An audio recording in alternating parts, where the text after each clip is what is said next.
Hello guys and welcome to episode 12 of What the Tech. My name is Adam Lobo.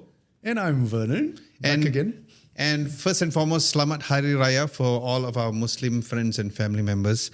That was one of the reasons why we kind of took off last week, because everybody needed a break, especially the team behind the scenes. I came back to work right after Raya. What did you do for Raya holidays? Ate a lot, had food coma. Okay. But of course, right after the next day, we're back to work. So There you go. same as you, same. So half of the team is back finally. We could have recorded this yesterday, but since the team is back today, so that's the reason why we are here. Good to be back. I've missed you. Hopefully you've been doing well. And Good to be back too. And we missed all of you all too. So this is episode 12. We're going to move There's so much stuff. There's We wanna too try much to- stuff. It's been an exciting week, right? Exactly. Of news and stuff. Even our releases, we released a total of 5 videos last week. So we're going to be talking about that. But let's dive into the news. We do have, there are tons of news, but we wanted to narrow down on the things that we've covered and the things which has just been recently released. Mm-hmm. So, of course, the highlight just recently was the Nintendo Switch 2. Thankfully, we didn't do the podcast yesterday. Everything happens for a reason. Otherwise, we would have missed this particular topic. We're going to be also talking about the HUAWEI Pura X, which is HUAWEI is becoming so innovative with this. The reason why we were also absent was because I was in Singapore for the POCO global launch. The super secret launch. Yeah, the secret one, the embargo launch. About. Yes, and it was quite interesting. I'll talk about that also. AirAsia has power bank restrictions. For those of you who are watching this podcast, not in Malaysia, AirAsia is a company, low-cost carrier from Malaysia. So in case you all did not know, AirAsia is from Malaysia. And WWDC has the official dates, which is on the 9th of June. Mm-hmm. We're going to be also talking about how their latest update has lossless audio for the AirPods Max. And you found something very interesting on YouTube, which week we want to be talking about that. And we'll be answering reacting to the community segment on what are your priorities in purchasing a smartphone. And behind the scenes, both Vernon and I were very shocked by the answers, because the highest top answer was something that we personally did not really care about. So we're going to dive every single thing in this particular topic. So Vernon, let's start off with the HUAWEI Pura X. So what is your take on HUAWEI's new approach of this particular vertically folding smartphone as opposed to what has been released for other smartphones? I feel it's a very different take on it. Foldables have been around, 5-6 years? Yeah. Or maybe a little bit more. Probably. And there's kind of two ways to go about foldable phones. There's the flip kind of format, and then there's the fold, which is like a bigger kind of a bigger form factor, right? I'm not sure you're a fan of whether of the flip or the fold. For me personally, it's the flip. So it's a smaller form factor that opens up to kind of like a bigger device. I like the Pura X because it's a little bit squarish. And the fact that you kind of not open it vertically, open it sideways. Yeah, sideways. Yeah, correct. Which is nice. It kind of reminds me of the Surface Duo. Microsoft had its own foldable, which didn't do very well. But I like that because of the screen real estate and the ratio that it's in, 16 by 10, which kind of makes more sense in terms of the ability to display a bit more stuff on the screen. I like it. Obviously, hardware-wise, it's really good, top-of-the-line flagship stuff. But there is a little thing that, of course, when you talk about HUAWEI devices, you'll have to talk about Google services. So that's something that we should talk about as well.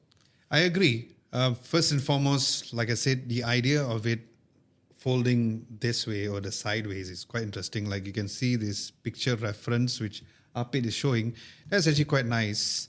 Is refreshing, and I think at this point in time, HUAWEI is the only company who's doing things different. Right? They were the first one who introduced the trifold HUAWEI Mate XT. Right now, they are not stopping. I agree. We've always talked about how software is very important, but as long as it will be released in Malaysia officially, then we don't have to worry about that. But I think this whole Google issue, it's a bit more catered towards people who are not getting the phone release in their particular area.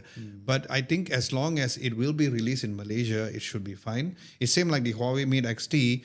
Thankfully, the global launch was in Malaysia. It's nice that a lot of companies are starting to do more launches towards our side of the region. That's true. And it's not China exclusive like some people thought it was. Yes, so that was quite surprising. Now, whether or not this is going to be released in Malaysia, we do not have the official word from Huawei. But I think when they release their own Flip and their Fold, I don't know why, but it seems like their Flip was not as easily accepted compared to the Fold. Like they just released the X6, the Mate X6, which is the foldable, and they were one of the first ones who came up with the super thin ones. Yeah. Of course, Honor claimed that they came up first because they are, in the end of the day, they say they're different, but they're the same. I like the camera arrays though. You see how it is arranged, and it is a triple camera setup. I think it'll be the first in any flip device, right? I mean, flip form factor. Exactly. So the specs also, they did not compromise at all. There's a 50 megapixel main, a 40 megapixel ultra wide lens, and also an 8 megapixel telephoto lens. And it all has OIS. So imagine holding it and then you just, like use it as a vlogging camera, or you can even do like how I did it, or a lot of people did with the Samsung Z Flip, the camcorder style. So that actually is quite good. The battery size is 4,720 milliamps of battery, which is split into two cells. Yeah. Pretty impressive and for that they size. support 66 watts of wired charging and 40 watts of wireless charging. So that is great. Now, because it's not released globally yet, hopefully they will, it will run on Harmony OS 5.0. So that will be the software. Which is a bit, I found it a bit strange. Yeah. That it's the slightly older version and not the Harmony OS Next, which is their current. That's a very good point, because I didn't pay attention to that until you mentioned that. Yeah, so that's a very good point. Not sure where that comes from. What's the reasoning behind that? It could be because of the whole aspect ratio of it. Maybe they felt like it was easier to integrate the older generation as opposed to the latest ones. But what's interesting is that we have the price if we convert it from Chinese, their Chinese yuan to the Malaysian ringgit. So the base model, if you look at it, is at 7,499 Chinese yuan. But if you convert it, it is close to 4,574 ringgit. What is your take on that particular I mean, these foldable phones are not cheap. What's the price for the Galaxy? I think about there, if the last I checked. I believe it's around 4,000 as well, right? If we are not comparing with the Samsung Z Flip, what do you think for a smartphone which has this unique form factor? Do you think 4,500 ringgit-ish is a good price? It's accessible in terms of a foldable form factor, I would say. And compared to the bigger fold type designs, that it's like 3 times the price, or at least 2 times the price of that. I think software optimization is also very important, because with this kind of aspect ratio, hopefully apps like Instagram or YouTube, especially Instagram, with their whole, how they always change things behind the scenes. I am eager to see how it looks from a software perspective, especially knowing the fact that they're not using the latest Harmony OS software. So that is something that we definitely want to look forward to. But other than that, it looks very promising. Again, I love the fact that they are way more innovative with what exactly that they have. And speaking of flip, like even Xiaomi's Mix Flip, even though they came up with their whole, full screen in front, it was great. But I personally like what Huawei has done over here, where the screen is, it's not covering the whole cover, because they really emphasize on how important the camera is. And it is arranged in a way whereby it is easier to see and easy to access. Because if you're going to have a screen all around it, I think that the usability wise is not going to be as intuitive as doing something like this. Yeah, I But tend to agree. Yeah. if you were to see this particular design that they have right now, like the camera and the hardware, is there anything that you would change based on what they have? I don't think there's anything that I would like to change. I think it looks great from the get-go. Design-wise is really spot on. I like that they really have a different take on it, doing something different from the rest of the market. The only thing I don't like is actually the collector's edition. I don't really like the way the pattern and the way it's tiled, the colors. I think the standard black, white, or silver would probably look just fine. Huawei tends to go a bit more wild when it comes to trying to be fashionable in that sense. They try, but I think in the end of the day, it's how good the device works. But at least they're trying something different. We'll give full credit for them for trying something totally different. Yeah. But something I wanted to bring up was what's interesting is that the Pura X is powered by the Kirin. Oh, yes. 1920 processor, which is very interesting because it also has an ARM core. So the 4 efficiency CPU cores are actually ARM licensed, which brings up the question is how did they do that? Since Huawei is on the US Entity List 2020. So apparently when I looked this up, this was pre-2020. Wow. Wow, that long? Pre-2020. Okay. These 4 efficiency cores that were from ARM, and hence that's why they could integrate it with the other cores in this octa-core chip. And I think it's the same chip that's powering the Mate 70 flagship series of last year. But one would wonder, like, if this is, because of the fact that they still don't have the authority to use the components from the US, why isn't it like it's been several years? Huawei has been doing an amazing job in coming up with trifolds and all. Why do you think that Huawei hasn't come up with their own chipset? I mean, they do have their own chipsets. Yeah, but meaning just that maybe in terms of performance is not quite there yet with the Snapdragons of the world, with the Apple Silicons of the world. Maybe not yet, but I'm sure they're somewhere. They will be coming. It's just that the question is when. And when they do, then we all know how powerful it can be. We don't know whether that is the case and whether or not they're really working behind the scenes on that. But I think once they do that, because the question has always been that whenever they release a phone, everybody goes, what chip are you using? What chip are you using? Say, how did they do this, right? So it always comes down to the answer whereby like, this was before it happened, It's Huawei, they always find a way. Exactly. That's why I know the Huawei. My way or the Huawei. My way on the Huawei. Okay. That is the first story that we have for today.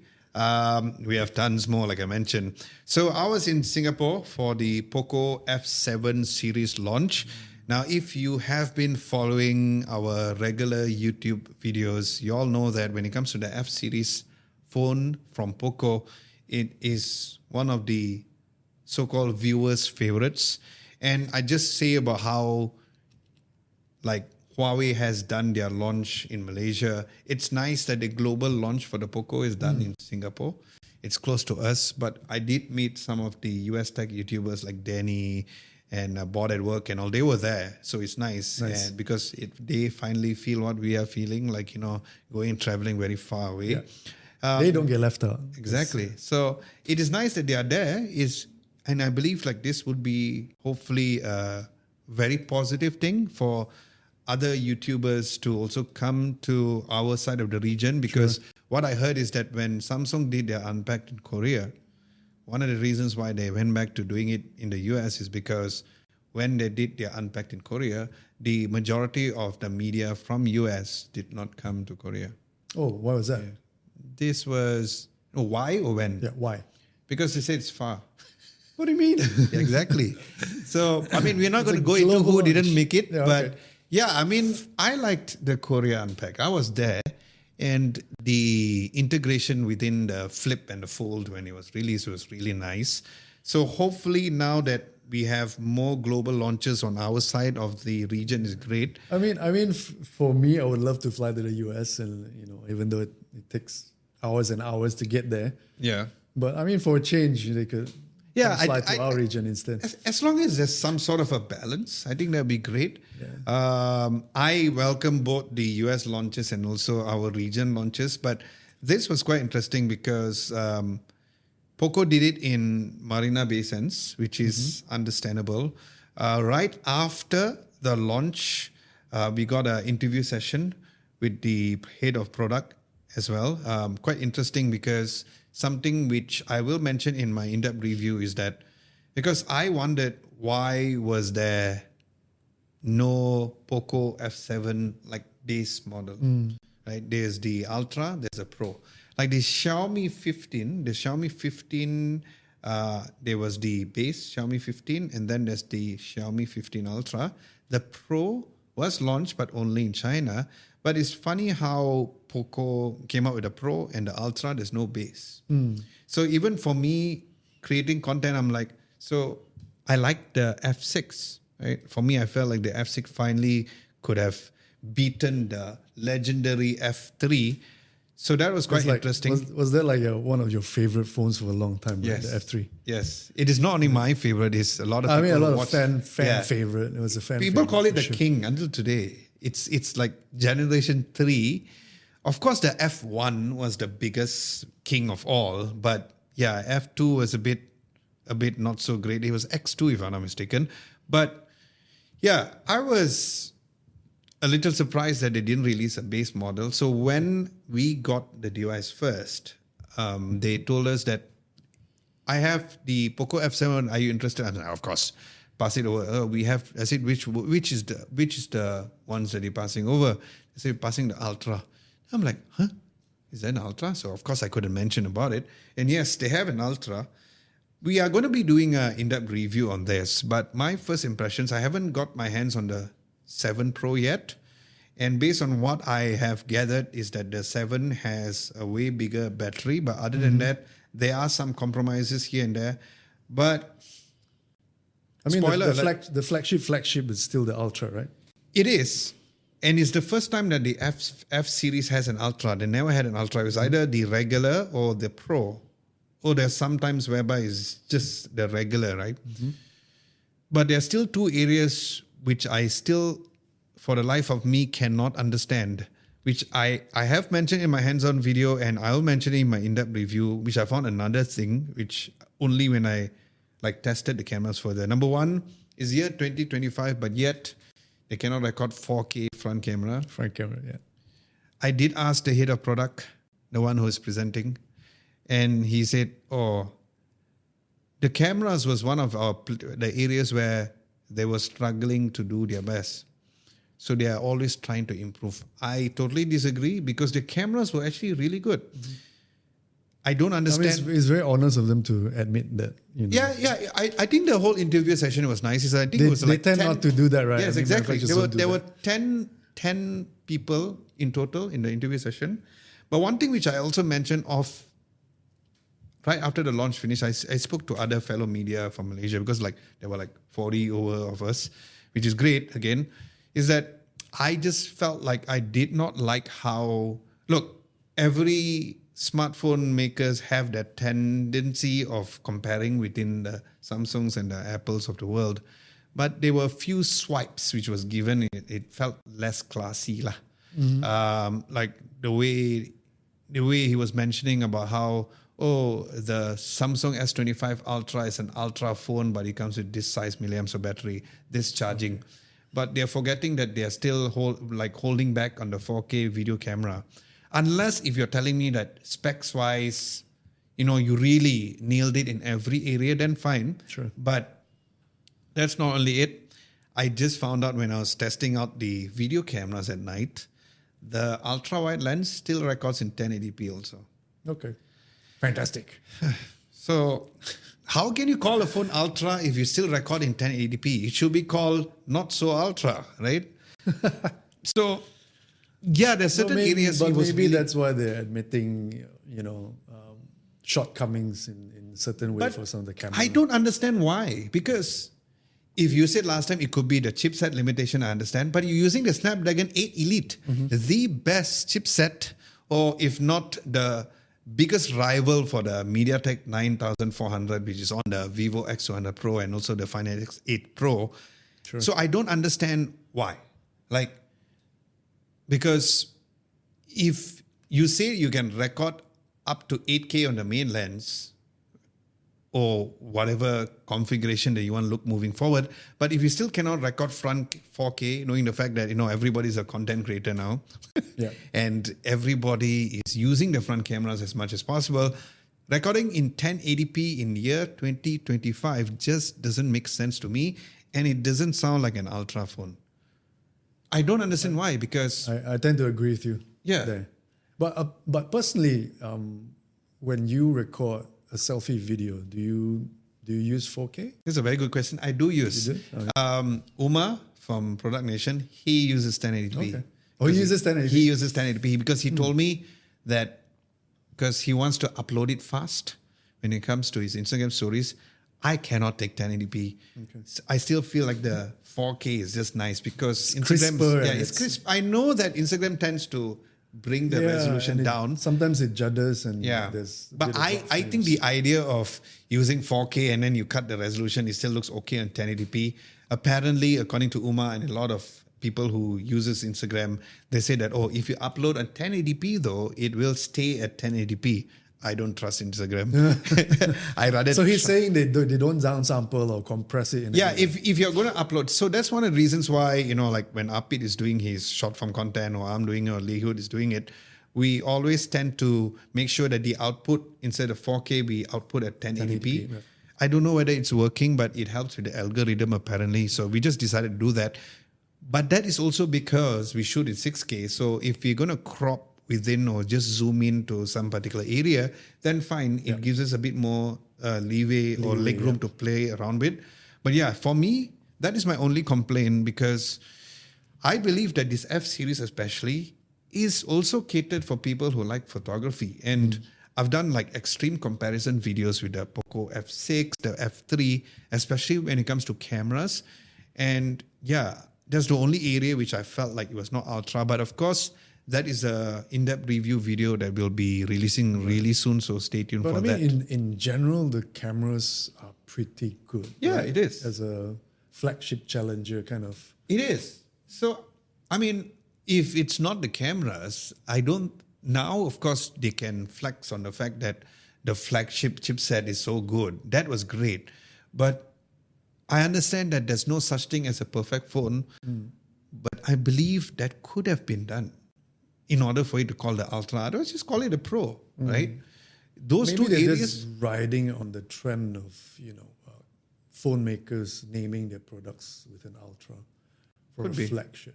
I think they're also riding on the fact that some of the specs does feel and Yeah, I seem mean, like an Ultra, chipset like the and blah, blah, blah, chipset right? Yeah. and the charging speed and all. So maybe that's where the Ultra come in. But like I said, if they only came up with these two things, then I think should be fine. A lot of people were pissed on the fact that it doesn't come with an eSIM. A lot of people commented in our hands-on video. To be honest, I didn't know until a lot of people complained about it, which is great. That's Are why you we a love the SIM comments. guy or are you a I am. physical SIM guy? Yeah. So whenever I go to overseas, I will put my physical SIM to get my Malaysian related SMSs or like my banking stuff and all.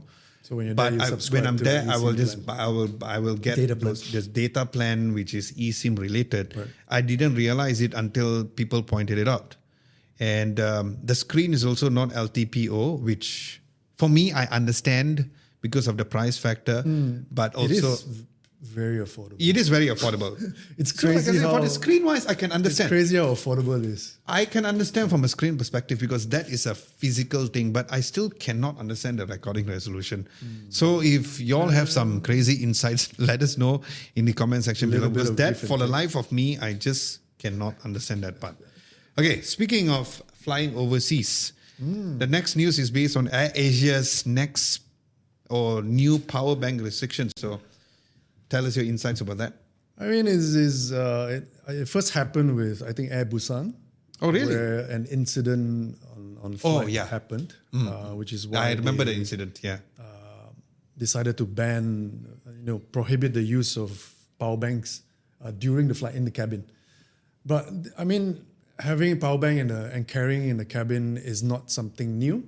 I mean, we've been able to do that for a while already, up to 20,000 milliamperes. Yeah. But now the little catch is that if you bring it into the cabin, it has to be with you at all times. Yeah. It cannot be stored in the overhead compartment in your bag, and you're not able to use it. Means it's basically dead weight on you, whether maybe it's in your pouch or in your pocket, which is a bit of a weird thing for me. Yeah. And I'm the type who does not like to charge via the USB port on the plane. Same. Because number one, it's so freaking slow. Number two, security and privacy reasons. And half the time it doesn't work.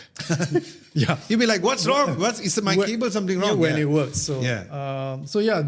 Just things to note. Obviously, for any power bank, you cannot check it in as baggage, but you can bring it with you. But I find it's a little bit of a weird thing now that I cannot bring and use my power bank with me.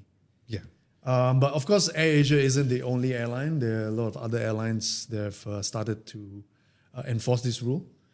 There's also a watt-hour rating of the power banks. I think 100 watt-hour, which is the maximum. And you are permitted to bring up to 5. I don't know why would you. Yeah. Why would you bring 5 power banks with you that you cannot use in the flight? So, what do you think about it? I mean, do you personally charge your phone? Yeah, because I find your devices. I always found that, I mean, it's not AirAsia, but even other flights, like they have the 3-pin plug right at the side down. Half the time it doesn't work. So having that peace of mind that I have a power bank that will work and can charge faster. Now power banks are so advanced these days. And like what you said, is dead weight. Like already AirAsia has so many restrictions on. My biggest annoyance is that I need to share to everybody. So when we went to POCO, you can only bring a luggage, like hand carry with you, of 7 kgs, right? And they're very strict about it. They will weigh it on the spot. And for me, I don't like checking in my baggage. So I had to take out my own money and pay. So if you don't pay online, if you don't pay online, you pay 90 ringgit. So I paid 90 ringgit when I'm... you were there, you didn't pre-book it. Yeah, because we don't book the flights. Right. There was usually from the agency. Right. So I paid myself 90 ringgit, and then coming back time, I got it online. My point is that I don't like that limitation because 7 kgs, what can you bring? And for me, I have my camera gear. I can't be checking in my camera gear. At the same time, they are also notoriously known to lose baggage. So I don't like the idea. So I've always going and coming. I was the only one, among everybody. They all did not mind checking in a bag. But I don't like the idea of checking in my bag and waiting at the belt. And we all seen all the horror videos of how people chuck their bags and all. And that's the same thing happened to my wife when she went to Barcelona. She followed for MWC. When the bag arrived, it was cracked. And she had to buy a new bag in Barcelona to make sure that when she come back, you won't have the similar issue. Because what if it breaks and totally gone, right? So not something that will happen in Japan though. I've seen how they handle. Yeah. So that video, there's a delicate, right? There was a video which I shared to my wife about how, they showed all the different countries. We're not going to name drop the countries, but then they showed, if China, they got a cloth and then they wipe. Yeah. And then I was a little surprised with China. Yeah. Yeah. No, I'm not surprised. So a lot of people are surprised. I thought they'd do that in China. But. A lot of people are surprised, but when you go China recently, for Liu and I, we always go there so often, they improved a ton. Especially in Shenzhen. Shenzhen is 40 minutes train from Hong Kong. The difference between how Hong Kong is and how Shenzhen is really like night and day. And yeah, so China is great. Japan, of course, we know that because, like from the football team cleaning up their dressing areas and stuff like that. That's been great. Absolutely. But yeah, so for me, if I had to be totally honest, with all of this, I'll try my best to avoid AirAsia moving forward. Sorry, Mr. Tony Fernandez. I know we just met recently, but not for me. No, maybe it's not particularly AirAsia, but low cost. Do you think airlines that? Okay, general. now that you say that a lot of flights are already implementing this around the world, not just AirAsia. Yeah, do you think that this is going to be standardized for all the flights, or you feel like other flights have it in control? I mean, until they can improve the safety of power banks, maybe, or the usage of power banks. I mean, is there a safety standard for power banks? I don't know. I have heard of power banks blowing up and catching fire. My personal story is just maybe power banks that have, gone swollen in terms of the battery cells, and that happens over time, even in our old phones, right? It used to happen. But whether you can guarantee that, I think, again, this is a safety measure. It's indefinite. It's effective 1st April for AirAsia and a lot of airlines as well. Okay. So not something we can fight or challenge. But if it's not a standardized thing, then how are other airlines controlling this then? Is like, why isn't it a standardized thing where everybody follows? Like there are some flights that say, hey, it's fine, some is not fine. Is it because a precautionary thing or? It is precautionary, yes. Yeah. Okay. It's precautionary. That's understandable. But yeah, let us know your thoughts about this in the comments below because we would love to know your feedback based on this. Okay, the next one we're going to be talking about is WWDC. The announcement is officially done. So the invites are not out yet, but the date is June 9th. And just recently, we also got an update to get the AirPods Max to use Lossless. But before we talk about Lossless on AirPods Max, let's talk about WWDC itself first and foremost. You did talk behind the scenes earlier before this on what could possibly be the name for the new Max or what are your guesses on that? I mean, with every release of macOS, there's always a code name tied to it, right? So we're currently at Sequoia. And I think since macOS 10.9, Apple has used locations in California to name their different major releases, right? The .1 releases. Yeah. And we've had Mavericks, we have El Capitan, we'll have, so many more. And there isn't one at the moment that's been announced. Okay. So I'm just speculating what it could be. So what is your What do you speculation? think? I have no idea. I mean, I don't live in California. I'm not so... That's true. Maybe you call it Grand Rapids or whatever. I like the days where Mac used to use animals. Like, you remember Mac OS lion and leopard and snow leopard? Yes. Can we go back to those days, please? I think they ran out of big cats. No, they were using big cats. They could use like maybe like mammoth, like something Prehistoric animals. Yeah, possibly Velociraptor. I do understand the reasoning behind using California locations, which is nice, which is quite iconic. Yeah. Yeah. So we are looking at, of course, the latest versions of Mac OS 16, which replaces, or the update, which is from Sequoia. iOS 19, we're going to talk about that a little in a short moment. iPad OS 19, Watch OS 12, Vision OS 3, TV OS 19, and HomePod software 19 as well. Let's talk about iOS so far. There have been lots of people talking about how iOS 18 has been unstable for them. Can you tell me whether or not you have been going through anything or it's fine? Unstable, with every software release, there are obviously some bugs and fixes. For me, majorly, sometimes the screen freezes when I'm in, let's say, WhatsApp or Telegram. I get that sometimes. Okay. Battery drain at one point was a bit of an issue. There was a fix where you turn off Apple Intelligence and that actually improved things. Yeah. Wow. Okay. And I tried that for a little while, but I kind of miss Apple Intelligence, so I've turned it back on. But otherwise, nothing too major. Okay. I think previous releases, I had a bit of a problem with camera. Okay. Whenever I shoot a projection or a screen, the colors just go way off. I get banding. Oh. And I actually sent some screenshots to Apple support on X, but I should say Twitter, not X.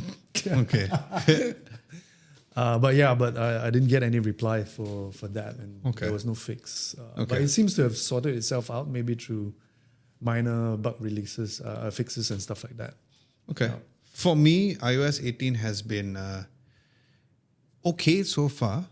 I didn't had any issues where I saw a lot of people talking about the camera freezes. I do know people who went through it. Thankfully, I didn't. But there's this one thing which I still get frequently, but it doesn't really affect me as much. There's this weird, like those glitch distortion effect What on your? on my screen. So sometimes when I lock my phone and when there's this slight, Oh, really? it's like Wow. a glitch effect, like we use it for our videos. Never heard of it. Never Yeah, seen so it. I get that very frequently. Like I say, it doesn't bug me as much. iOS 17 had a major issue with my home, my smart home stuff, my HomeKit stuff, where everything went haywire. Thankfully, it did not this time around because it was such a pain in the butt to redo everything and all. There was a slight issue with CarPlay because I use CarPlay, but after the latest release or the bug that fixed that, Right. but nothing major for me. Now that you've talked about CarPlay, do you get instances where when you connect it, whether wirelessly or wired, it just shuts off intermittently, then comes back on in CarPlay? It disconnects. Oh, for me, it didn't disconnect. I couldn't even connect to it. Okay. Yeah. But So I've once I found connected, it I in was fine. different cars. Oh, okay. On several Kia cars, CarPlay did that. Okay. Toyota, Corolla did that. And a couple of other cars with CarPlay. And I was wondering if this is a common bug with anyone. Is it iPhone related or is it? I'm just not sure. My issue was not when it's connected, it's totally fine. But I had issues with getting it connected.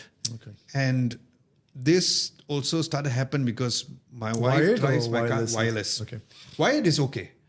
But this also started when there were occasional times whereby just said it's default connected to my phone because my wife drives my car sometimes too. So sometimes, like how when I just say I stop at the side of the road or maybe at the side of the shop and I want to get down. So we'll connect to her phone. And when I come back again, it suddenly goes like, oh, which phone do I get connected? Ooh, and then it panics and then it stops. But that has been already rectified now. Okay. But I have a question because you are a heavy iPad user. I have Not been- using my iPad today though. Yeah, I know. But for me, the iPad has been very stable. I never had a single issue on the iPad OS 18. Neither previously. Like there was no issue with battery drain. It has been just consistently good. Is it just for me or has it been for you? Because I know you use the iPad a little more Yeah, than I think me. generally it has been very stable. But I use a very old iPad. I'm using 2018 iPad Pro 12. But have you updated the latest software then? It is latest. What I do notice is it's getting slower now. There you go. Okay. It's- Which is the iPad you have right now? 2018 Got it. iPad Pro Okay. 12.9. So maybe it's forcing me to upgrade to a new one. I don't know. Possibly. But I have noticed since iOS 18 that it has gone quite slow. Okay. Yeah. Speaking of iOS 18, let's just go back again. We had people like John Prosser and all talking about, because there was this huge rumor about how they're going to go a bit more like curvy, Completely redesign. But John Prosser said no. Okay. Yeah, he did a video and I was like, no, it's just going to be very tiny tweaks. Well, according to what has been said, online, and Yeah. people are quoting him about this big design change. Yeah. And he says the His biggest latest design videos, change since iOS 7. But we all have to wait and see when WWDC But do you comes in. agree that it could look a lot more like Vision OS? I know that's what the rumors are saying. Yeah, the rumor says that. I don't think so because it's just 19, maybe iOS 20, maybe because 19 maybe not. Round icons. Yeah, possibly. I'm not a Possibly. fan of round icons because Same. that reminds me of Android. Yeah, it looks very Android. Number one. Number two, I just want one thing. I want to be able to remove the text from the icon without making the icons large. So because you have both, you remove the text, but you cannot make the icons smaller. You can make the icon smaller, but the text is there. Why don't you let me to do just? That's why you have Android. Yeah, that's true. For more customizations, we switch.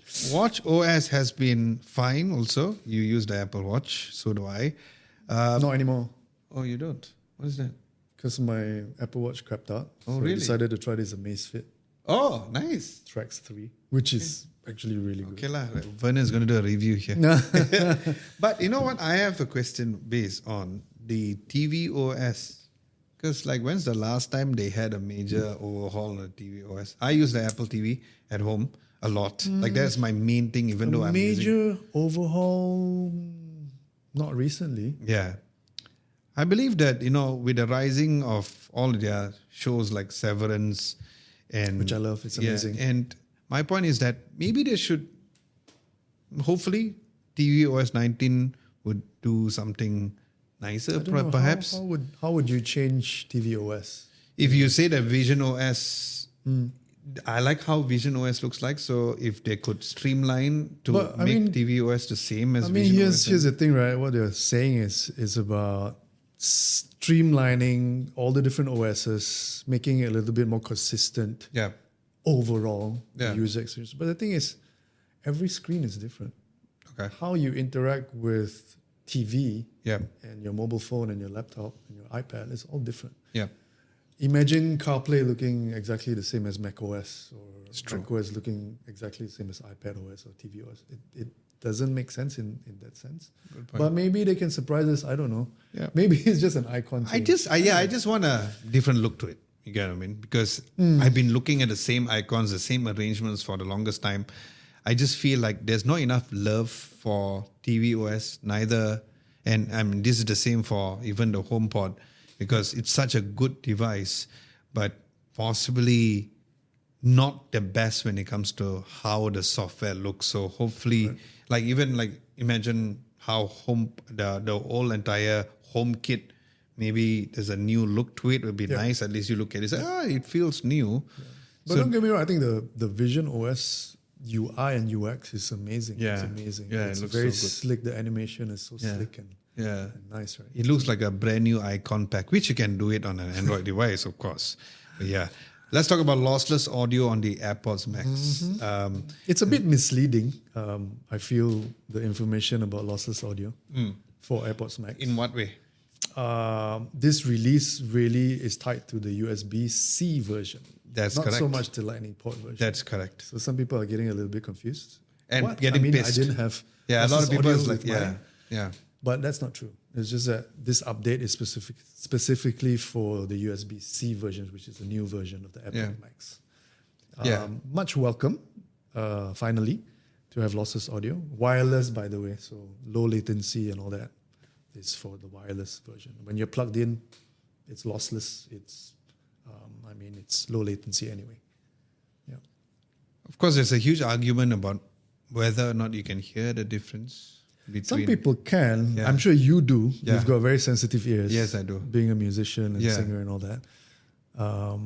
And you love your music, I know. Yes. And audio is really important for you, as with for me. Yes. So I can hear differences. But not many people do. Yeah. But which is also why I think I much prefer Apple Music compared to other streaming services like Spotify. Yeah. Yeah. Yeah. That's why I always shit on Spotify a lot. Yeah. So everything's encoded, lossless and high res. So you get literally the best audio quality that you can. Yep. In your ears. And you're right, because when I explain to people why I don't like Spotify, I tell them because the audio quality on Apple Music is way much better. And they come back to me and say, I can't tell the difference. And I go like, oh my God, why lah? I'm like, you really cannot tell the difference? And I don't think it's a musician thing or it's an audiophile thing. there is a huge difference. Just stop your subscription with Spotify and change to Apple or even Tidal. Tidal is more expensive. Yeah. And I still Also do limited. yeah, It's a slightly more limited library, right? yes, correct. That's music one of and the stuff. only reasons why I still tell people, you know what? Tidal is fine, but it's a limited library. Apple Music, ever since they introduced Yeah. their lossless, it's still more affordable than Spotify and it's still overall better quality. I think it's a household name thing. You know, like how, like phones in the US, it's not called, hey, can you pass me the phone? Or, can you pass me my iPhone? And like we, in Malaysia, we use Dettol. Yeah. Okay, I need to put some Dettol and clean this up. The noun, I need to the use noun Clorox. becomes a verb, right? Yes, Yeah. exactly. So I think that's the similar thing when it comes to streaming. When they say streaming, audio immediately comes to their mind is Spotify. Speaking of which, I just saw our analytics on Buzzsprout that the percentage of people listening to this on Apple Podcasts is highest. So thank you guys so much. Really? Wow. I'm glad That's to hear that. nice. Yeah, so That's that's nice to good, hear that. especially our last episode that we did together. So the percentage of people listening on Apple Podcasts is higher than Nice. Spotify. So yes, that's good. Thank you guys. What about YouTube audio? What do you think about that? I mean, sorry, digressing. No, a bit very from good question. YouTube audio sucks. YouTube music sucks. The only best thing that YouTube music has is that the library, like you can find anything, right? I never use it. But I do know people like Lihood, he uses it because he can get anything, which is true. Because what still annoys me, but I can understand from a musician point of view, is that there are certain albums which is not available on streaming platforms. Like even for us, Dragon Ridge second album is not on streaming platforms because we didn't have the licensing because that was under Universal Music too, and the deal was different compared to our first album. So you cannot find our second album on streaming platforms because there's this huge licensing thing. Alter Bridge, the Alter Bridge AB3, that album is not on any streaming platforms, but you can find it on YouTube Music. So that's the only time where I feel like, okay, I want to use YouTube Music. Are you a premium subscriber on Yes. YouTube? Yeah. Okay. Same. So even though with a premium subscriber account, Slightly better audio quality apparently. no, I don't No? agree. You don't think so? Yeah, I don't agree. That's what they claim. That one I can tell that it sounds like you're just The gonna. only stream it. time I use YouTube Music is when I'm at the gym on a treadmill because I watch the music videos Oh, okay. on Yeah. YouTube Music. Okay. I wish Apple Music had more music videos. Ah, yeah. They do, but Yeah. they don't have as much. But I mean, YouTube being YouTube, they have the entire library, right? Yeah. For music videos and all that. So Yeah. it's nice that it's tied to some playlists that I have on YouTube videos. Nice. So it's easier to kind of watch it when I'm running. Because Yeah. if not, I get bored. That's interesting. But yeah. At this point in time, we would also love to know what exact streaming platforms that you use for audio. Is it still Spotify? If it is Spotify, please make the change to Apple Music. And probably only then you can actually hear the proper differences between lossless audio on the AirPods Max. But I do feel for those people who's using the Lightning port version of the AirPods Max, but that is how tech is, right? Always making sure that they keep the newer customers happier, the ones who bought the new ones. Thankfully, we do have the USB-C version of the AirPods Max. I purposely got the purple because I just love how the purple looks like. It is right there. You can see off the camera. It's just right there. You can see it. Of course, you all cannot see it, but yeah, I love it. And for me, I can tell the difference. I do know that some people say that they cannot tell the difference. Trust me, if you use Apple Music, you can tell the difference for the lossless audio. Oh, the other thing is it's about spatial audio, right? Yeah. So you The get personalized spatial audio. Yeah, That is also a personalized. latest update. Yeah. So other than the lossless audio, there's also personalized. Because I'm not sure if everybody can hear it, spatial. I'm not too sure. I feel some people cannot sense the movement of sound. oh really? Wow. I mean everybody that I knew could, but that's quite interesting. Yeah. Speaking of that, also another thing that when I was on the way to Singapore is that they also have their own hearing test to test out. That is amazing. I think Yeah. that's groundbreaking. And here's the interesting thing. I didn't do a video about it because I was busy traveling and all. So before that update came out, we of course went for our own testing by ourselves, and Were you I using what? What do the you use? AirPods, Oh, the using AirPods. the Okay. AirPods, the AirPods Pro, right? Yeah. In January 2025, which is this year, I went for a full medical checkup, including an hearing test. Wow, I've never had a Yes, medical checkup with a hearing test before. I always do it, and unfortunately for me, my left ear apparently is not the best. Oh. It's like a A minus instead of A plus. I was like, what? This cannot be happening. But for years and years of listening to loud music and concerts and doing event management and performing like loud music, I can kind of understand. So when I tested out this particular AirPods Pro's hearing test, guess what? It was exactly the same. It did say that my left ears was not as good as my right ear. So I need it to is do that true when they test. say that it is clinically proven. Yeah. What's It's interesting medical is grade, that, right? It's yeah, it is clinically medical grade. And what's interesting is that they also help you to adjust some settings for those who have major issues. So before you go out and go and seek for professional help on that, the AirPods Pro can already help to do certain amplification and all, Yep. which is interesting because, again, this is not a separate device. This is the same AirPods Pro. Yeah. And you know, hearing devices, hearing aids are so expensive. They can cost tens of thousands of ringgit for people with, hearing loss. And so this is kind of a way of democratizing hearing aids. Yeah. Especially for those, with minor hearing. But one huge caveat though, same like the AirPods Max USB-C, this is only available for the AirPods Pro USB-C, so not the Lightning Not the version. old. Yeah, so if you're wondering why the Lightning version does not work, because it does not work for that. It's firmware locked. Yeah, not say it doesn't work. It works how it is, but you don't have the hearing test functionality for the Lightning version of the USB-C. Or it works on the USB-C, but it does not work on the Lightning version of the AirPods Pro. I wonder why. It's the same case on this. So yeah, that was Is there a actually different quite chip? interesting. I don't think Wait. so. I think it's the same chip. Need to look that up now. Yeah, we will look that up. Yeah. So, okay. So one news that came up to us last night was the new release of the Nintendo Switch 2. So, as I mentioned many times before, I am not a huge gamer. The only device which I felt like it spoke to me was the Lenovo Legion Go S. So yeah, just give everybody the rundown for like a TLDR factor about the Nintendo Switch 2. Wow. New Switch, which is interesting. It's bigger. Okay. So what they found out was that, initially when the Switch came out in 2017, I think Nintendo was figuring out whether people were actually putting it in their pockets to store them and bring it around. But apparently people don't. So might as well go the whole shebang, make it bigger. Because then you get a bigger display, which is 7.9 inch. Yep. I think it's OLED, right? It's OLED display. No, it's not OLED. It's not display. OLED? Yeah, it's not OLED. Okay, corrected. It's okay. 7.9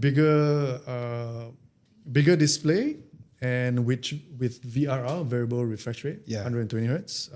It's got new magnetic Joy-Con. Yeah, so that was quite interesting. Yeah, interesting magnet. So it aligns itself when you plug it back into the main console. It's also got a brand new feature, which I feel was inspired by the Legion Go. Which is The Joy-Con can be transformed into a mouse for you to play like things like FPS, which makes it easier, right? Well, it looks. Overall, the Nintendo Switch 2 looks good, but it's also a lot more expensive. exactly. The So previous one was what, 230 USD? it was around that, but right now it costs 449 USD. But what annoys me, and this annoys me throughout every console game, even PlayStation, is the pricing for their games. It's like currently games like Donkey Kong can go between 70 to 80 USD. Wow, that's what, $320? Yeah. More than that, $350. And we're not Malaysian? talking about like super 350 triple A game graphics and stuff like that. What are your thoughts about this? Because people like Arun Maini and even MKBHD, he was talking about that was the biggest like issue Deal breaker, that a lot of yeah. people, or deal breaker that a lot of people had. 70 to 80 USD. Would you spend that much money on a game like that? I mean, if you love it that much, yes. The second reason would be because it's exclusive. So it's only exclusive to the Switch 2. And you cannot play it on any other platform. I mean, I've seen some videos and I don't think Donkey Kong is a remarkable game. Yeah. Maybe Mario Kart World is interesting because you get a multiplayer thing. You can play your friends, on the same screen and race with them, which is nice. Yep. But $80 is a lot of money. Yeah. And yeah, I'm not sure. I mean, it's a lot of money to pay for a game. True fans will probably just say, yeah, okay, why not?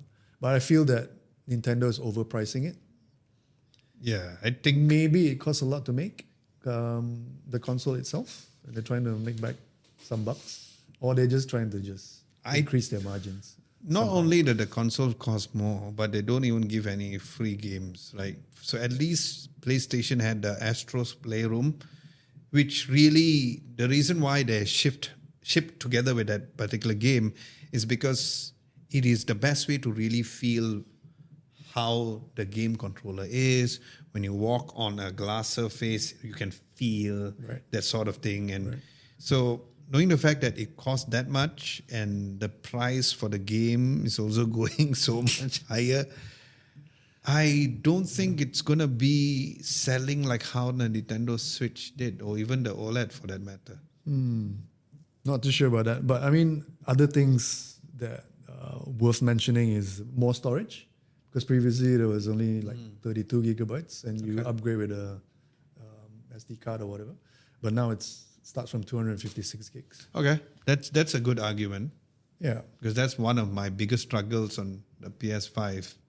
Because like 1 terabyte is never enough. And you always think about how, I want to delete this game, but I don't want, I'm playing it halfway. And eventually you just don't play it at all. But yeah, so 256 gig is not a lot in modern days. You probably get to install maybe 5 to 6 games tops. Yeah. So. I think the Nintendo Switch, like what Arun mentioned, it's more of a collaborative game, and you probably don't need these heavy graphic games. That is not what Nintendo. And the graphics not that great either, right? Still is not. They even did their demonstration about how there's a new camera which is 50 USD to give you that sort of like camera, like a something like as though you're doing a Twitch, like a Twitch kind of thing where you cuts off the background, which is cool. Which is kind of nice, yeah. But yeah, Nintendo Switch in general has always been like a family together gaming thing ever since the Wii was introduced, right? But Arun did mention that it looks like they're going a little bit more, kind of like a more mature crowd. Yeah. So games are getting a bit more mature, less cartoony and less Donkey Kong. Yeah. And Mario. But more Donkey mature, Kong right? has pens now. Yeah, I know. So it's like, oh, that's a you new get to play- upgrade. He's got a pens, upgraded pens. And you get to play Cyberpunk as well on Yeah. I guess that's the AAA games, but I'm not sure how much of a gigabyte space that you need for that. But yeah, that's actually quite interesting. But I feel that it's not going to sell as too well compared to the Switch one. But what do you think about that? I mean, it's hard to say.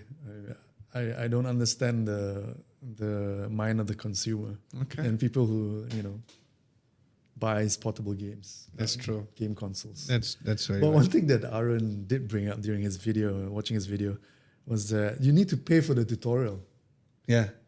which is, I found very amusing, Yeah. I know. where it was free on the PS5. I mean, It's quite interesting. that's why I'm saying it's like being a gamer is so expensive now, right? I feel like I want to get into it. Also, I'm like, but it's so expensive. Games are expensive, but now the console are expensive. And already before this, whenever I see a Nintendo Switch on, like when I would go to US, like on Best Buy and all, I eventually go like, should I buy it? How many games there are? Oh, just a few games. Okay, I'm going to play it for a while. And like I said, I suck at Mario Kart either way. So my point is that I feel it's not going to be selling, but I might be wrong, or I most probably am wrong about this. We do have some hardcore Nintendo Switch guys who will appreciate the games and don't mind. Maybe they're just like a hardcore Nintendo Switch user, which they don't care about any other console. Then maybe they will buy it. Yeah. Would you buy it? I do like the Switch, but I don't like it enough to buy one. Have you tried the OLED version? Yes. Okay, so comparing with the OLED version and the non-OLED, did you find from a gameplay perspective that it was a huge difference? No. Oh, there you go. Nice. Not a huge difference. But question for you is, which kind of platform would you choose? Would it be something like a Nintendo Switch? Or would it be something like a Steam Deck or a Lenovo Go? Maybe an ASUS Ally kind of platform? Very good question. I think based on my research and trying on every platform, although we only did an in-depth review on the Lenovo Legion Go S, we tried the ROG Ally as well. I tried the Steam Deck. I think the only thing which I wish that the Lenovo Legion Go S has in Malaysia is the Steam OS version, because I felt like, you know how Windows can be. Windows is terrible on a console. Because from a performance ergonomic wise, it's so nice. But again, if it's on Steam, then I'll be like, okay, yay, you know. So that's my platform. You can install a Steam launcher on it. Yes. Right. So it doesn't have Windows per se. No, I didn't try that yet. But yeah, that would be something which we can actually look forward to. Okay, so that would be for the Nintendo Switch 2. About a week ago, you shared this very interesting video. Yeah, so we will put this exact video link down below for you guys to check it out. So it's basically a very interesting video about how a robot, instead of you typically programming what to do, it has a lot of learning capabilities. So it's almost like you're having a baby with you, whereby they learn through the process. So tell us about what you found most intriguing about this particular video. I think you described it really well. As it starts as a baby. So this robot dog, it could be any hardware, right? Yeah. So Incel, what they've done is, Intuicel is a company that developed this software for enabling any machine to learn like humans or animals do. So which is what you see in this video, right? Where not typically AI or machine learning, where you feed it a lot of data and then it try and figures out what to do, right? When you see in the demo, is you're asking the machine to stand up. How does it understand the context of standing up? It's like a baby trying to figure out, I have legs. And then I'm trying to get on my feet and trying to stand up, or at least crawl. And the robot figures it out on its own, that it has 4 legs, the context of standing up. And then what it tries to do, they've ran another experiment where it gives it texture and different environments for it to kind of adapt to, and it adapts. Yeah. So it's different from us trying to just feed a computer with just data, like how AI and machine learning happens with LLM and all that stuff. But this one is literally like a digital nervous system. Yes, that's correct. What they mentioned, digital nervous system that they developed, and for a machine to kind of learn on its own, understand the context of it. In a world where there's too many AI things going on, other than the fact that this is very refreshing, like, finally something is different from how it is always available. But why does this matter, and why does this sound more interesting towards the general thing which is going on right now, or even for you and I, for example? Why do you think that that's a bit more interesting compared to what's already available right now? I mean, it's fascinating and scary at the same time that a machine can self-learn on its own, and it's just like any human being doing something for the first time or trying to figure out something. So the robot or the machine figures out on its own. I feel that opens up a lot of opportunity in many different kind of use cases and industries. It would be a step up from just having like a dumb robot moving about. I think the usage of components, probably for a more learning-based robot, it has to come down to maybe not so much of GPU computing, because it's not producing things. It is learning and just going back to the so-called storage or whatever, the memory to replicate what I've just learned. I like for example, like once it learns how to walk, put an ice there, it's like, oh, there's an ice here. So it tries to balance itself. It's scary, but it's exciting. And do you think from a cost perspective, because like I said, we are possibly looking at reductions of like putting like big GPUs, like what you use for your OpenAI and all stuff. Do you think that it would be something that long-term wise that will reduce cost to have something like this rather than your LLMs? I mean that's tech for you, right?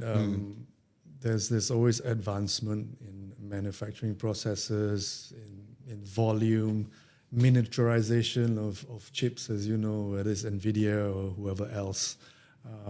That's definitely going to happen. And when that happens, of course, new tech will always be expensive. Yep.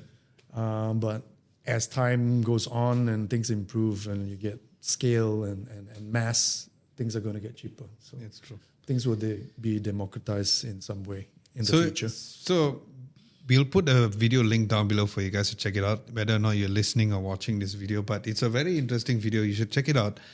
Something which Vernon found, and it was definitely opens our eyes a little more than just what's going on from the world of AI. We did had a community segment question, surprised us a lot, because the question was, what are your priorities when purchasing a smartphone? Is it a chipset, camera performance, price, or software? Let us know in the comment section below. Majority people, when we say everything is important, but the reason why the comments was like, everything is important. Of course, we do know everything is important, but we wanted to really get you to choose, right? So people in the community has voted for a chipset to be the most important thing, which personally for me, I don't look for the chipset first. That's one of the reasons why, even if the chipset is a MediaTek or if it's a Snapdragon, I don't go like, oh, it's a MediaTek, I don't want to touch it. Oh, it's a Snapdragon, I prefer what MediaTek does. Oh, it's an Exynos, I'm not going to touch it, I'm going to throw it away. I will still use it, because I'm not saying that each chip is not better than each other, but I would test it from a day-to-day use. What is your thoughts about this? 42% chipset. Number 2 came in from the cameras, which is understandable, but price is 15%. So apparently people don't mind paying a lot of money. So that's quite funny. I'm quite intrigued and fascinated by the insight here. Looking at chipset as kind of the most important element that influences my purchase of a device. For me, it's the first thing I look at is platform. Meaning, what ecosystem am I buying into? Am I looking at Android? Am I looking at iOS or Apple? So it's a bit weird. Maybe it's answered in the software. Maybe it's answered in the software. But it's still not a priority though. It's still I find chipset as maybe it's a very Android thing. In the Android world, it's very important for hardware specs. For us being in a kind of like Apple ecosystem, we rarely talk about specs too much. It's really about the benefits. I care whether it's fast enough, whether it drains my battery, whether it's slick and smooth, whether the OS is slick and smooth, whether I take good pictures or take good video. And that's what I care about. Not so much the specs per se that say, hey, if it's not Apple Silicon, I don't want it. Okay. Or whether it's a Qualcomm or MediaTek or Snapdragon, which is a bit exactly. weird. So if you were to rearrange the priorities, which one would you go with? Number 1, number 2, and number 3, and number 4? Since there's 4 different choices here. I would go platform or software first, and then price. And then camera, I guess. Chipset would be probably the last thing I look at. Okay, I would arrange it. Yeah. Because honestly, if you look at the price and you judge by the price, you know that it's a flagship or not, Yes, exactly. right? Yeah. For me, I would arrange for the camera first Ooh, interesting. because I've been using cameras on the phone more than really using a camera, especially when I'm outside from the studio. What if you get a superb camera but a crappy chipset that is so slow that when you press the shutter, it takes 2 seconds to capture a photo? It's a brilliant photo. But it Very takes good 2 point. seconds. Then you'll take the phone, you want to throw it against the wall. It's a good point, though. I'm just saying. No, it's a very good point. Maybe that's the reason why people say the chipset is important because, Maybe. yeah, that could I guess be it's it. the basis of everything else that you do. Could be because if the chipset sucks, like what you said, then in cameras, but yeah, Like I mean, MediaTek you 6756. you have a very good point, but I would still arrange the camera first, and then I will go with the price, Okay. and then I will go with the software. Or probably I will go with the camera followed by software first, because if the cameras are good and if the software is still janky or it's hard for you to reach certain things that will be irritating, and it also, like what you said, it could be the platform. But I will still put the camera first, software second, price and chipset is last. Yeah, But you got a very good point. After when you said that, then it made me understand maybe why people say chipset. Yeah, because remember the early days, there were some good camera phones, but they was just so slow because chipsets weren't quite there Yeah, yet. like right? the Nokia days. Yeah, the Nokia days, the cameras were good good, but photos. remember when you take photo, it's Yeah, like there's good a hardware. shutter delay. Yeah, but that there was was shutter delay. Asus had a problem with some of the Zen phones in the early days, yeah. and you get blurry shots because the subject has left the building, kind of thing. By the time the shutter closes, Alamak gone. but Nice. yeah. Okay. But So it's you an would interesting arrange, insight, yeah. It's a very interesting insight, and I think it's a good way for all of y'all to give your feedback. If you haven't given your feedback at the community tab, just comment down below. Let us know what is your priorities. If you had to arrange between the chipset, camera, price, and software. So that is great. Stay tuned for our next question they're going to be asking. We're going to make sure it's going to be something like this, which is a bit more interesting, but we can talk about. Okay, before we close the whole entire podcast session or the episode, we released a total of 5 videos last week during the So whole, hardworking during Raya holidays. yeah. We actually work backwards because we know everybody's going to be going for their Raya holiday, so it's a release everything fast. First video was the Tinko Floor 1 S9 Artist. The whole, and What a name. ever since we came to this new studio, we never reviewed a vacuum video, which is quite interesting because we made sure that we arranged and designed the downstairs area to make sure that we review a lot of vacuums, but we didn't get it. This one was quite interesting because this floor washer, this 3-in-1 whereby it mops and it cleans after itself and it vacuums at the same time, was always a hit or miss. Like Roborock was great, Airbot was great, but this has not only been tested during the review period, but it was tested in my house after the family came over for makan during Hari Raya. So I have the Dyson vacuum with the green color light to see whether you can see Luna's fur and all, right? And what I did is that instead of me using the Dyson vacuum first, I thought, you know what? I'm just going to use the Tinko S9 Artist because I still have the vacuum, right? So I went to it, I did it, I cleaned, it looked cleaned, although it didn't feel clean at first because the amount of water it produces out when it comes out, it is not like very wet. Right. So we are so used to, when you mop, you put lots of water and you whack the filler. So this one, the amount of water I felt was a bit lesser than what I wanted to, and there's no manual way to spray the water. And to cut the story short, after I was done cleaning, the floor felt cleaner. And at the same time, when I used the Dyson, I couldn't see a single dirt. Something which I could not get on any other floor washer. So this is a very good floor washer. I highly recommend. And the fact that it can go all the way down flat, that for me was mind-blowing because that So was it's the one of biggest- those stick It is form this factor ones, big, right? yeah. So it is the stick ones where usually like your Roborock or your AirPods of the world, you cannot go all the way down. When you go all the way down, it's like an L shape. So when you go down, it goes up. It doesn't flex flat. So this flex flat. This lays down flat, which means that you can go under your sofa, under anything at all. So this is definitely my favorite 3-in-1 floor washer because it was so what easy. was the price point for this?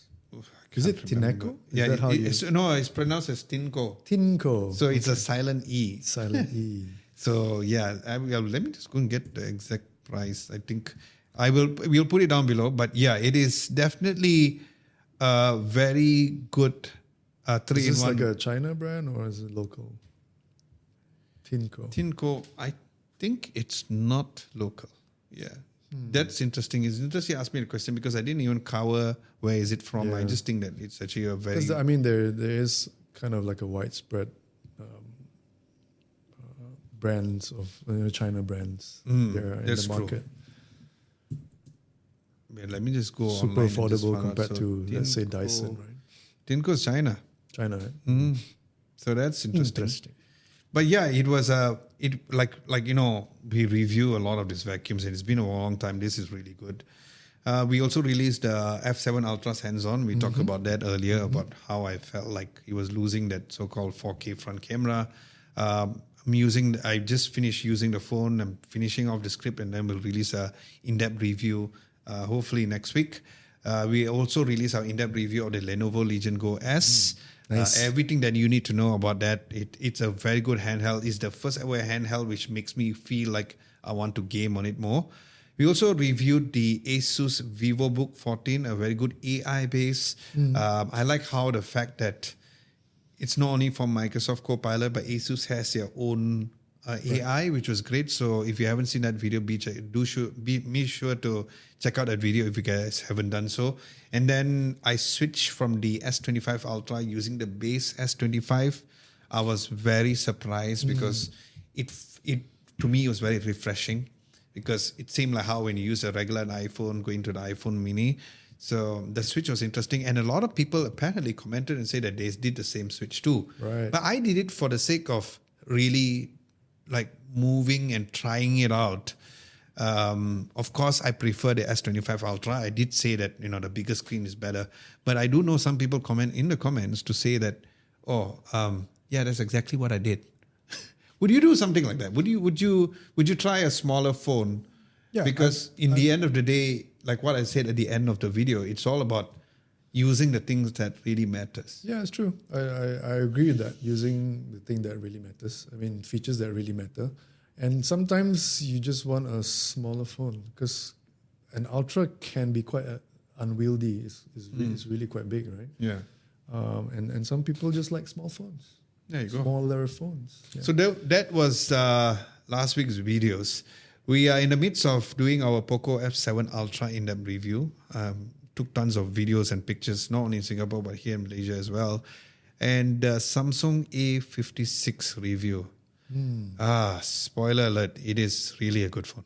Oh, yeah? But there are certain things that made me go like, But I think with a sub 2,999 ringgit, there are a lot of competitions out there, like the Nothing Phone 3A Pro, and also the Redmi Note 14 series, the Pro Plus. But yeah, I think that is quite a phone which I have been daily driving throughout the Raya. So you'll see some Raya photos here and there as well, which is actually very good. Yeah. So yeah, those are the videos coming up. And with that, we like to conclude episode 12. Thank you so much, Vernon, for coming back. And Thank you for having me. It's been fun as usual. And of course, we will see you guys next week. My name is Adam Lobo. And my name is Vernon. We will see you guys next week for episode 13. Bye-bye.